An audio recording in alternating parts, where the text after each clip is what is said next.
నమస్కారం. మీ విజయ్ కుమార్ గంట.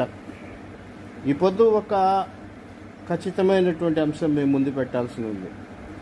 నారా చంద్రబాబు నాయుడు గారు తన యొక్క నిజాయితీని నిరూపించుకోవాల్సినటువంటి అవసరం గురించి మాత్రం ప్రస్తావిస్తున్నారు.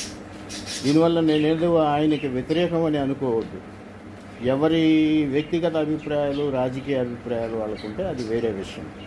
పోతే ల్యాండ్ టైటిలింగ్ యాక్ట్ని ఇప్పుడు చంద్రబాబు వివాదం చేస్తున్నారు.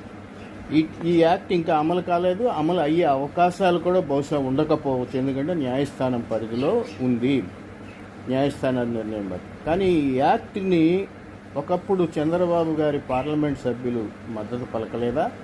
దీన్ని ప్రవేశపెట్టినటువంటి మోడీకి చంద్రబాబు గారు చెక్కభజన చేయట్లేదా? ఆయనకి నిజాయితీ ఉంటే మోడీతో ఎప్పటికైనా పొత్తు వదులుకొని జనం మధ్యకు వెళ్ళాలి. అప్పుడే ఆయన్ని జనం